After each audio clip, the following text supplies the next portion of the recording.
If you are in Flasher, which looks to be the next town that this storm looks to be headed toward, now is the time to seek shelter. Get to the most interior portion of your home, such as a bathroom, an area without windows. With certainty, I can say western sections will not get much of anything. Eastern sections will get clobbered. It's this stripe down the middle here is what we're concerned about. Any deviation in the track by just 20 or 30 miles west or east will shift all of these totals in one direction. And continuing our team coverage, KX Storm Team meteorologist Robert Suhr joins us now with a look at the twister's specifics. Good evening, Robert. Renee, good evening to you. Now this morning, the National Weather Service sent a survey team out to assess the damage and figure out just how strong last night's tornado was. And here is what they concluded. Now, last night's tornado has officially been rated an EF1, and that scale goes from EF0 to EF5, with 5 being a catastrophic tornado.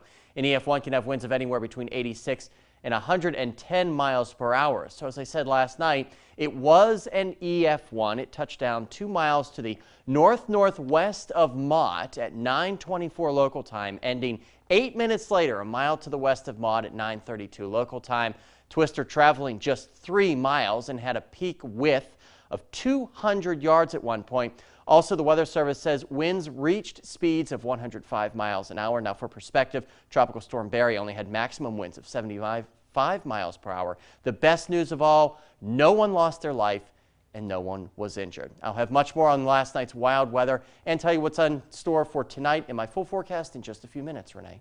Much warmer temperatures and a great weekend. No, unless your forecast is way off. Right, which, you know.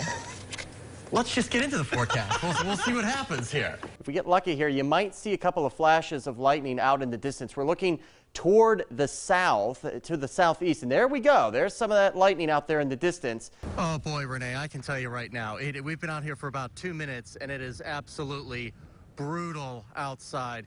We're at 3 below right now here in the Bismarck area, but with those winds gusting 30 to 40 miles an hour, that wind chill is between 25 and 40 below zero. Now, here is the snowfall forecast. A general 2 to 3 inches across most of the KX area, 2 to 4 inches, I think, once you get south of Highway 200. But where those bands set up to the southwest, and it looks like the other one might be just to the north and east of the Bismarck area, locally higher amounts are possible. It looks like the high end of the spectrum will be on the 5 to 6 inch range. So somebody out there right near the Bismarck area quite possibly could see 5 or 6 inches. It could very well be Bismarck if those bands set up. Here's a look at the timing. After midnight to the west, between 2 and 5 a.m. for central sections, and then probably once the sun comes up for eastern sections. Tonight in the capital city, 22 degrees with that snow developing after 2 a.m. with light east winds. Same thing in the Minot area, not too bad. 26 tonight with that snow developing, probably closer toward the time the sun rises. Here's a look at lows tonight. They're not too bad. Mostly in the 20s, upper teens across the international border. 3-day forecast for Dickinson. There's that snow tomorrow, a couple of inches. The rest of the week looks nice. Same thing in Williston, a couple of inches of snow, probably 2 to 3, and then some peaks of sunshine for Wednesday. And quickly here, as I show you the extended forecast, Renee, I want to tell everybody that meteorologist Amber Wheeler will be in first thing tomorrow for Good Day Dakota. Don't miss it. She'll have updated information and everything you need to know as you head out the door to work or school. Absolutely. Good advice. Thanks so much, Robert. Coming up next in sports, is this play topping the list of this week's top 5 plays? The answer after the break.